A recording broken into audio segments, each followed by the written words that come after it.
오늘 이 시간 우리에게 주시는 하나님의 말씀 요엘서 1장 13절에서 15절에 있는 말씀이 되겠습니다. 요엘서 1장 13절에서 15절에 있는 말씀 한 목소리로 합독하시겠습니다. 제사장들아 굵은 배 옷을 입고 슬피 울어라. 제단 앞에서 섬기는 자들아 통곡하여라. 하나님을 섬기는 제사장들아 굵은 배 옷을 입고 성전으로 가서 밤을 새워 통곡하여라. 너희가 날마다 아침 저녁으로 하나님의 성전에 바칠 곡식 제물과 부어드릴 제물이 떨어졌다. 거룩한 금식을 선포하고 성회를 열어라. 장로들과 유다 땅에 사는 모든 백성을 불러 주 하나님의 성전에 모으고 주님께 부르짖어라. 슬프다 그날이여, 주께서 심판하실 날이 다가왔다. 전능하신 분께서 보내신 바로 그 파멸의 날이 다가왔다. 아멘. 오늘 우리가 주시는 말씀 다시 개역개정으로 다시 한번 여러분들에게 읽어드리겠습니다. 개역개정으로 읽어드리겠습니다. 1장 13절에서 15절의 말씀. 제사장들아 너희는 굵은 배로 동이고 슬피 울지어다. 제단에 수종드는 자들아 너희는 울지어다. 내 하나님께 수종드는 자들아 너희는 와서 굵은 배 옷을 입고 밤이 새도록 누울지어다. 이는 소재와 전제를 너희 하나님의 성전에 드리지 못함이로다. 너희는 금식일을 정하고 성회를 소집하여 장로들과 이 땅의 모든 주민들을 너희 하나님 여호와 성전으로 모으고 여호와께 부르짖을지어다. 슬프다 그날이여, 여호와의 날이 가까웠나니 그 곧 멸망같이 전능자에게로부터 이르리로다. 아멘.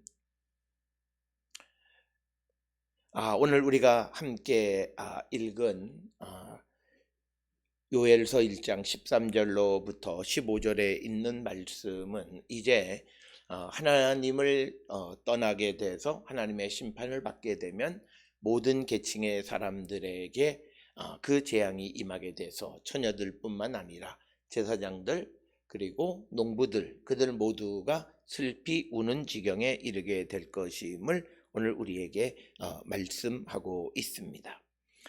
그런데 더 중요한 것은 이제 그 하나님 앞에 드리는 이 제사가 이 끊어졌다라고 하는 것. 제사가 끊어졌다라고 하는 것은 우리가 지난 시간에도 같이 생각했던 것인데, 그것은 곧 하나님과의 관계가 단절되어졌다라고 하는 것입니다. 특별히 우리가 믿음의 삶을 살아갈 때 많은 사람들이 나와 하나님 사이의 관계가 어떤가라고 하는 것을 많이 질문하는 사람들이 있습니다.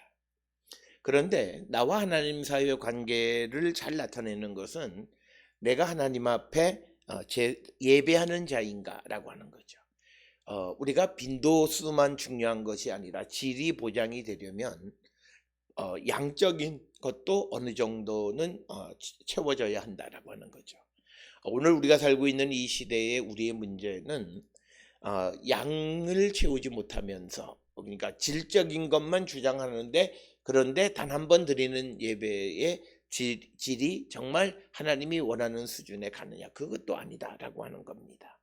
따라서 오늘 주시는 13절에서 하시는 말씀이 제사장들아 너희는 굵은 배로 동이고 슬피 울지어다. 굵은 배로 동인다라고 하는 것은 이 배옷을 입는 경우는 여러 경우들이 있습니다만 회개할 때나 사람이 죽었을 때, 그런데 오늘 주시는 본문의 말씀에서 굵은 배로 동이고 슬피 울라고 말씀하시는 것은 하나님 앞에 회개를 초대하는 것과 같은 그런 말씀이 되겠습니다.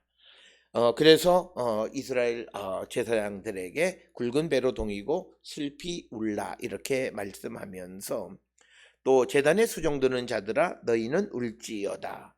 네 하나님께 수종드는 자들아 너희는 와서 굵은 베옷을 입고 밤이 새도록 누울지어다. 이는 소재와 전제를 너희 하나님의 성전에 드리지 못함이로다. 따라서 오늘 주시는 13절에서 제사장 혹은 제단에서 수종드는 자 혹은 하나님께 수종드는 자, 이게 전부 다 제사장을 가리키는 그런 표현들인데, 그들에게 그 굵은 배로 동이고 슬피 울라. 그리고 울지어다. 그리고 굵은 배 옷을 입고 밤이 새도록 누울지어다. 그 이유를 설명하는데 소재와 전제를 너희 하나님의 성전에 드리지 못함이로다. 소재와 전제를 드리지 못하는 것은 앞에서 보았던 것처럼 이스라엘 땅에 가뭄이 들고 땅이 생산을 하지 못해서 그래서 하나님 앞에 소재와 전제를 드릴 것조차 없게 되어진 상황을 나타내기도 하지만, 특별히 소재와 전제가 끊어졌다라고 하는 것은, 드리지 못한다라고 하는 것은 하나님께서 하나님을 떠난 자들에게 땅의 풍성함을 허락하지 않으신다라고 하는 거죠. 그래서 그 풍성함을 허락하지 않았기 때문에 제사장들이 하나님 앞에 소재와 전제를 드리는 것조차 드릴 수 없게 되어졌다라고 하는 것입니다. 따라서 오늘 우리가 주시는 이 본문의 말씀에서 내가 하나님을 떠난 삶을 살고 있는가, 다시 내가 하나님의 뜻대로 살고 있는가 라고 하는 그 질문들을 많이 하는데, 그것에 대한 우리가 다른 관점에서 내가 하나님의 뜻 안에 살아가고 있는 자임을 확신할 수 있는 방법 중 하나는 우리가 하나님의 말씀 가운데 살아간다라고 하는 것은 하나님 앞에 예배하는 삶을 사는 것을 의미합니다. 그러니까 예배하지 않는 자가 내가 하나님의 뜻대로 산다라고 하는 것은 매우 어렵다라고 하는 겁니다. 그래서 오늘 주시는 본문의 말씀에서도 우리에게 강조하는 것은 소재와 전제, 즉 하나님 앞에 드리는 제사, 예배가 끊어졌기 때문에 이 땅에 모든 재앙이 임하게 되어진다. 따라서 오늘 우리가 살고 있는 이 시대에 그리스도인들의 사명은 우리가 하나님 앞에 제사, 예배하는 것을 제대로 드리지 못하면 이 땅에 재앙이 임할 수 있다라고 하는 겁니다. 하나님 앞에 예배한다라고 하는 것은 어떤 습관적인 예배를 의미하는 것이 아니라 진실된 예배를 의미합니다. 진실된 예배의 가장 중요한 것은 말씀 안에서 자기를 성찰하고 회개하는 겁니다. 회개에 합당한 열매를 맺는 겁니다. 그리고 와서 하나님의 도움을 구하고 자비와 긍휼, 그리고 그래서 우리가 거듭나고 새로운 삶을 살아가는 것에 대해서 하나님 앞에 영광과 찬송을 올려드리는 것. 그래서 오늘 우리가 살고 있는 이 시대에는 모든 사람이 자기 잘난 맛에 살아가고 있습니다. 그래서 아무도 회개를 잘 하려고 하지 않아요. 그리고 많은 사람들은 자기 합리화에 너무 익숙해져 있고 세상이 그런 시대를 살고 있어요. 나만큼 살면, 내가 이만큼 하면 됐다라고 하는 그런 자기 만족 속에 살아가는데, 그렇기 때문에 그들은 회개를 한다고 하지만 그러나 회개하지 않습니다. 그리고 회개에도 단지 기도로만 회개하고 실천적인 면에서 삶에서 회개가 열매로 나타나지 않는다. 가짜라고 하는 거죠. 그렇기 때문에 그렇게 거짓하고 가짜를 드리는 자들이 하나님 앞에 나왔을 때 하나님이 그를 받으실까? 아니다라고 하는 거예요. 하나님이 가장 싫어하는 것은 거짓말하는 사람입니다. 그리고 하나님을 이용해서 자기의 이익을 취하려고 하는 일련의 모든 사람들에 대해서 하나님은 그들을 돕지 않으신다.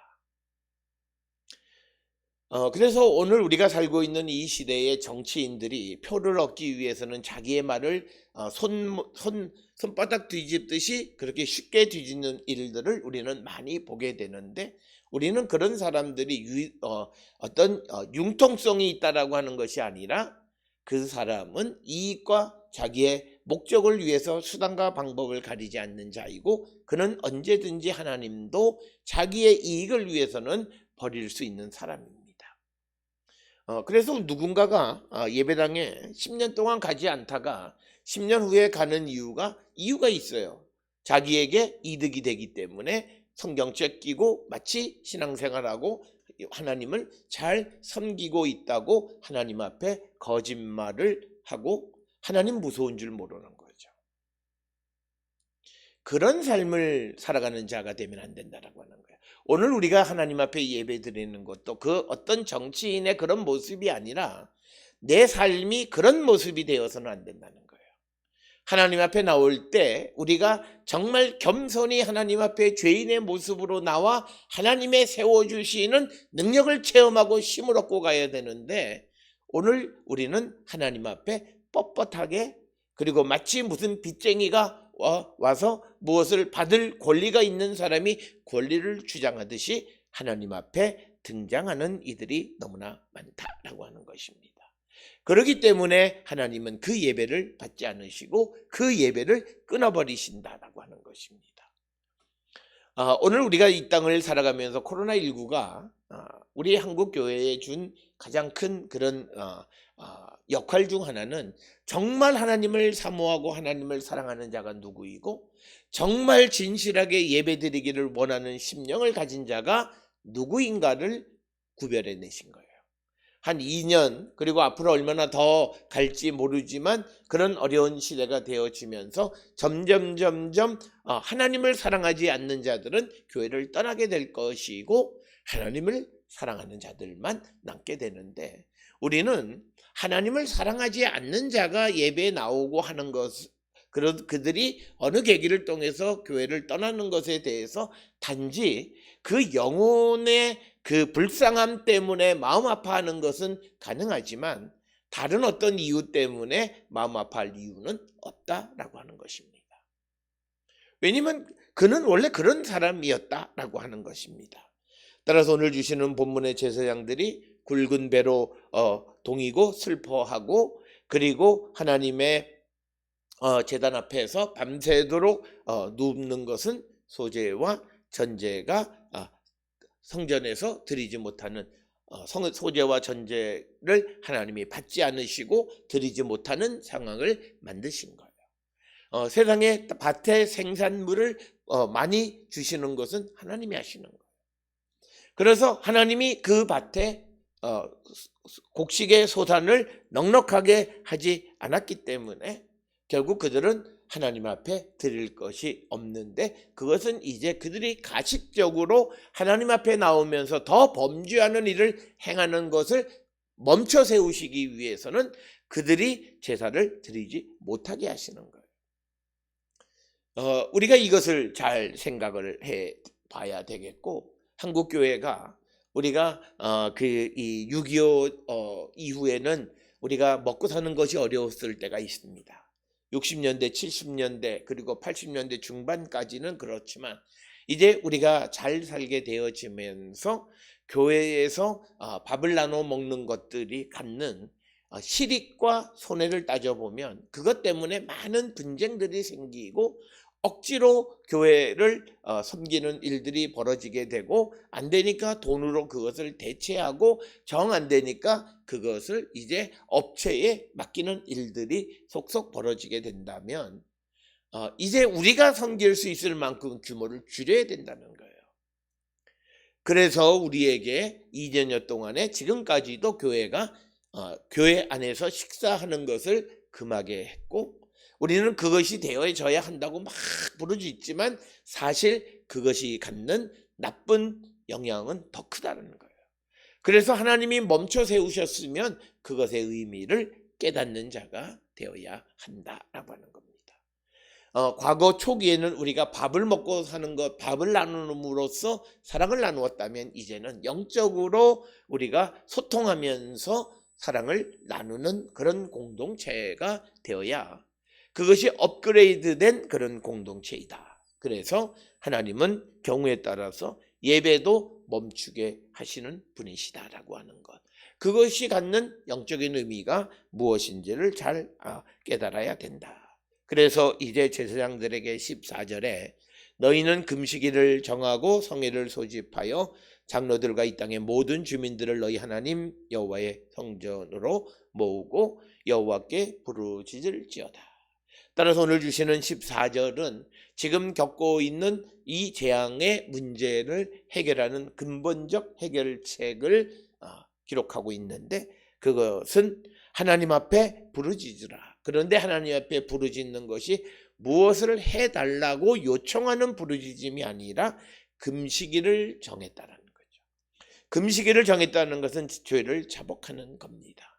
그렇기 때문에 우리가 기독교 신앙에서는 회개는 희망의 출발이라는 거예요. 누군가가 하나님 앞에 진실되게 회개했다면 그는 다시 부흥하고 다시 살아날 수 있는 그 기회를 얻게 되어졌다라고 하는 그런 의미가 되겠습니다. 따라서 오늘 주시는 본문에서 금식일을 정하고 그날을 성회를 소집하라 이렇게 이야기합니다. 금식일을 정하는 금식을 거룩하게 거행하고라고 하는 그런 의미가 되겠고, 우리가 보통 금식을 하는 경우들을 보게 되면 정한 날짜들이 있습니다. 특히 이스라엘에서는 대속죄일, 즉 7번째 달 10일에 대속죄일에 금식일을 정하고 금식하는 일들이 있었고, 또 스가랴 7장 5절에 보면 5월 7월에 금식을 하고 있었던 것을 알 수 있고, 또 스가랴 8장 19절에 보면 4월, 5월, 7월, 10월 등의 금식을 했음을 알 수 있습니다. 뿐만 아니라 예레미야 36장 9절 이하에서 여호야김은 제5년 9번째 달에 금식을 선포했다 이렇게 기록이 되어 있습니다. 따라서 필요에 따라서 금식을 선포하고 하나님 앞에 부르짖고 죄를 자복하는 일이 그 국가가 직면하고 있는 문제를 해결하는 가장 기초적이면서도 중요한 출발점임을 우리에게 가르쳐 줍니다. 그렇기 때문에 우리도 한 해를 마무리하고 새해를 준비하는 이 시점에 짧은 시간일지라도 우리가 자기 자신을 성찰하고 새로운 출발 속에서 과거의 잘못된 삶을 뉘우치는 그런 금식일을 정하는 일은 매우 중요하다라고 하는 겁니다. 따라서 오늘 주시는 본문의 말씀이 제사장들에게 금식을 정해서 성회로 선포하고 이 땅의 모든 사람들을 하나님의 전 앞에 모으고 하나님께 부르짖을지어다. 여기서 부르짖는 것은 요구하는 부르짖음이 아니라 금식일을 정했기 때문에 하나님의 자비와 긍휼을 구하는 것, 즉 자기의 죄를 자복하고 하나님의 자비와 긍휼하신 가운데 다시 세워주시기를 요청하는 그런 금식이 되겠습니다. 그래서 이스라엘이 금식을 선포하고 하나님께 부르짖으라. 부르짖는 것은 금식일에는 자기의 죄를 자복하고 하나님의 자비와 긍휼을 구하는 것이다 라고 하는 겁니다. 오늘 우리가 살고 있는 이 시대에 우리는 하나님 앞에 기도한다라고 하는 것에 대한 잘못된 인식을 가지고 있어서 그저 기도 시간에 무조건 자기가 원하는 것만을 말하는, 그런데 기도의 가장 중요한 출발은 내가 나를 성찰하고 내 잘못을 하나님 앞에 자복하는 일, 그런 일들을 게을리하지 않는 사람들에게 하나님의 은혜가 항상 임하게 된다라고 하는 겁니다. 따라서 우리가 매우 바쁜 시대를 살아간다 할지라도 매일의 삶 속에서 하나님 앞에 회개하고 기도로 하루를 마무리하는, 그 기도로 하루를 마무리하는 것은 오늘 하루를 살아가면서 내가 하나님의 말씀과 주의 뜻 안에서 살아왔는가를 성찰하고 살지 못한 것에 대해서 자복하고 살아가기를 결단하는 그 기도가 우리에게 매우 중요하다는 거예요. 그처럼 말씀을 통해서 자기를 성찰하는 자들에게 하나님은 자비와 긍휼을 베풀어 주시고 은혜를 베풀어 주시는 분이시다라고 하는 겁니다. 따라서 오늘 주시는 본문에서 백성들을 여호와의 성전에 모으고 여호와께 부르짖으라라고 말씀합니다. 그래서 우리도 이 새해를 시작하기 전에 우리는 뭐 연말 연시에서 사람 만나는 일에 매우 바쁜데 사실은 내가 이 연말은 새로운 한 해를 잘 살아가기 위한 준비의 때가 되어야 하는데 그것은 내가 하나님을 만나는 거지 사람을 만나는 것이 아니다라고 하는 겁니다. 그래서 뭐 하루든 어쨌든 내가 하나님 앞에 금년 한 해를 돌아보고 또 금년 한 해 내 일상의 삶을 또 그리고 내게 베풀어 주신 하나님의 은혜와 또 하나님의 은총에 대해서 감사할 뿐만 아니라 내게 부족한 것이 무엇이었나를 돌아보고 회개에 합당한 열매를 맺는 자들이 되어야 한다. 특별히 우리가 매년 송구 영신 예배를 드리는 것은 이제 내가 과거에 잘못했던 모든 것을 청산하고 새해에는 새로운 마음으로 하나님 앞에 더 잘 살아가기를 결단하는 그런 삶을 살아가는 것이고 그것은 무엇보다도 우리가 축제, 기쁨, 즐거움 이렇게 보내는 것이 아니라 나를 성찰하면서 내가 어떤 삶을 살았는가를 준비하는 자가 되어야 한다라고 하는 거예요. 우리가 그렇게 새해를 시작하지 않으면 내년 한 해는 똑같아요. 달라질 게 없어요. 그래서 우리의 삶의 문제는 금년 한 해는 어떤 특별한 의미를 부여해서 그 일을 하지 아니하면 내년 한 해는 내가 하나님 앞에 바르게 내가 금년에 정리하고 청산해야 된 신앙적 일들을 하지 않은 거예요. 그러면 내년은 똑같아요. 달라질 게 없어요. 우리는 말로만 내가 달라지고 내가 변해야 된다. 하나님의 뜻 안에 내년에는 더욱더 복된 삶을 그런 말은 하지만 그러나 실질적으로 내가 정말 하나님의 말씀과 주의 뜻 안에 살아가기를 결단하지 않으면서 그걸 말하는 것은 그건 잘못된 거고 그거는 아무것도 이루어지는 것이 없다. 그래서 우리가 우리 자신이 정말 금식을 정하고 선포하고 나를 성찰하고 하나님 앞에 우리가 정말 부르짖는 그래서 이것을 요엘 2장 13절에서는 옷을 찢지 말고 마음을 찢고 너희 하나님께로 돌아올지어다 라고 하는 거예요. 그러니까 뭐냐면 형식적으로 송구영신 예배 드리는 것이 아니라 내가 진정으로 내 마음을 찢고 하나님께로 돌아가기를 결단하는 그런 금식을 해야 된다는 거예요.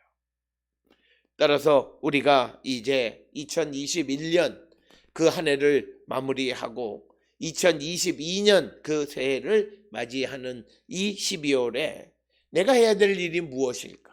사람을 만나서 즐겁고 뭐 이런 회포를 풀고 뭐 그런 일들도 뭐 하긴 해야 되겠지만 그러나 그런 일들 가운데 가장 중요하게 생각해야 되는 것은 내가 하나님의 말씀 안에서 나를 성찰하고 정말 내가 하나님 말씀대로 살았는가 이것을 한 가정이 이런 일들을 제안해서 하루 송구영신 하는 날 우리 저녁 시간이라든지 저녁을 먹고 송구영신 예배하기 이전까지 온 가족이 각자 자기 방에서 자기를 성찰하고 돌이키고 하는 그런 모습은 우리에게 매우 매우 매우 중요한 일이라는 거예요.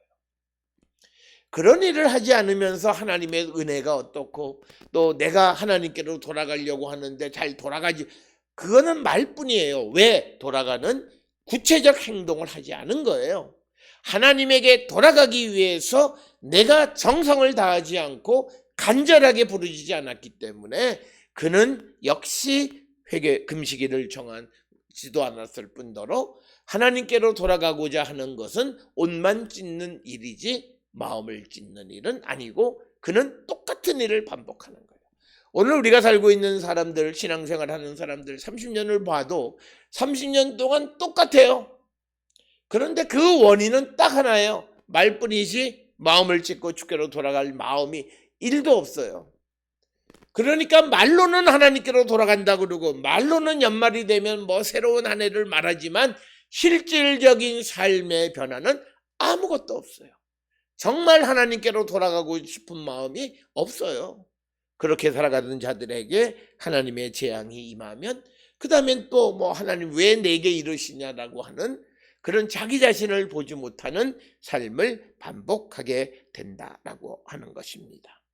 그러면서 오늘 주시는 15절에 슬프다 그날이요 여호와의 날이 가까워 왔나니 곧 멸망같이 전능자에게로부터 이르리로다.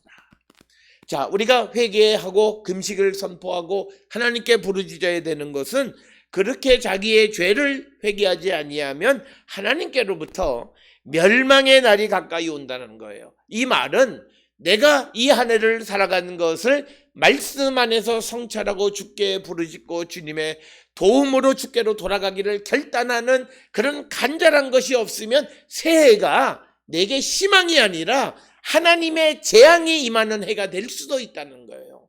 오늘 주시는 15절에 여호와의 날이 가까워 왔다. 곧 멸망같이 전능자에게로부터 이르리로다. 새해를 기다리는데 그 새해를 맞이할 자들이 회개하지 아니하고 그저 일상적으로 옷만 찢고 그저 형식적인 그런 믿음의 삶을 살아가면 새해에는 오히려 하나님의 심판이 내게 임할 수 있다는 거예요. 그렇기 때문에 우리가 새해를 정말 희망으로 새로운 희망으로 맞이하려면 옷을 찢지 말고 마음을 찢고 주께로 돌아가기를 결단하고 그래서 나의 묵은 죄를 다 털어내고 하나님 내가 주께로 돌아가니 나를 도와주시옵소서 그렇게 살아가기를 결단하는 삶을 사는 자들에게 새해는 희망의 새해가 되는 거예요. 그렇지 않으면 새해에 무슨 일이 일어날 줄 몰라요. 이처럼 우리가 하나님 앞에 금식을 선포하고 주께로 돌아가기를 결단하면서 새해를 맞이하면 그 새해는 우리에게 반드시 희망의 새해예요. 그러나 그렇지 아니하고 형식적으로 회개한다 치고 옷만 찢고 그리고 그저 자기의 육신을 즐겁게 하면서 새해를 맞이하면 그 새해는 하나님께로부터 멸망이 임할 새해가 될 수 있다라고 하는 거예요. 따라서 우리는 새해를 맞이하기 전에 우리의 자신을 돌이켜 보면서 우리의 영적인 문제를 다시 한번 생각해 보셔야 돼요. 지금까지는 우리가 육신의 관계를 소중하게 생각했다면 이제 불확실성 속에 살아가는 우리들의 삶은 하나님의 손에 달려 있다고 하는 거예요. 이 코로나19를 통해서 우리가 깨닫는 것은 우리의 삶은 어떤 지도자도 아니고 하나님의 손에 달려 있다는 거예요. 그러면 우리가 그런 불확실성 속에서 살아가고 은혜의 삶을 살아가려면 주께로 돌아가기를 결단하는 자가 되어야 한다. 그래서 우리는 새해를 맞이하기 전에 금식을 선포하고 마음을 찢고 주께로 돌아가기를 결단해야만 새해는 우리에게 희망으로 임하지. 그렇지 않으면 그 새해는 우리에게 멸망의 날이 되어질 수 있음을 분명히 기억하셔서 우리가 주께로 돌아가기를 우리의 모든 죄와 허물을 주께 내려놓고 정말 우리가 새로운 심령으로 새해를 맞이할 준비를 하고 새해를 맞이해야 그 새해가 우리에게 은혜로운 한 해가 되어질 수 있음을 우리에게 말씀하고 있습니다. 오늘 주시는 본문의 말씀을 통해서 13절에서 15절이 주는 것은 지금의 위기를 어떻게 극복할 것인가? 다른 것이 없다. 하나님 앞에 가서 금식을 선포하고 회개하면 하나님께서 우리의 죄를 용서하시고 우리에게 희망의 빛을 비춰주시는 것이고 그것을 깨닫지 못하고 하나님 앞에 금식하지 않고 하나님 앞에 내가 잘못을 뉘우치지 않는 삶을 살아가면 그에게 새해는 멸망의 날이 되어질 수 있다라고 하는 것. 그 희망과 멸망의 선택은 바로 내가 하는 것이라는 거예요. 내가 어떤 삶을 살아가는가. 마찬가지로 우리가 세상을 살아가는 데 있어서 어떤 이들에게는 지금 이 코로나19에도 하나님의 큰 은혜 속에 살아가는 사람이 있어요. 어떤 사람에게는 큰 재앙으로 임하는 사람이 있어요. 그 재앙과 그 은혜를 누가 결정하느냐? 내가 하나님과의 관계를 어떻게 결정하고 살아가느냐에 따라서 하나님은 어려움 속에서도 어두움 속에서도 우리에게 자비와 긍휼을 베푸시는 분이시다라고 하는 겁니다. 사랑하는 성도 여러분, 오늘 주시는 본문을 통해서 우리가 금식을 선포하고 여호와께 부르짖고 주께로 돌아감으로 우리에게 펼쳐질 미래의 날들이 희망의 날이 되고 빛의 날들이 다 될 수 있기를 주의 이름으로 축원합니다.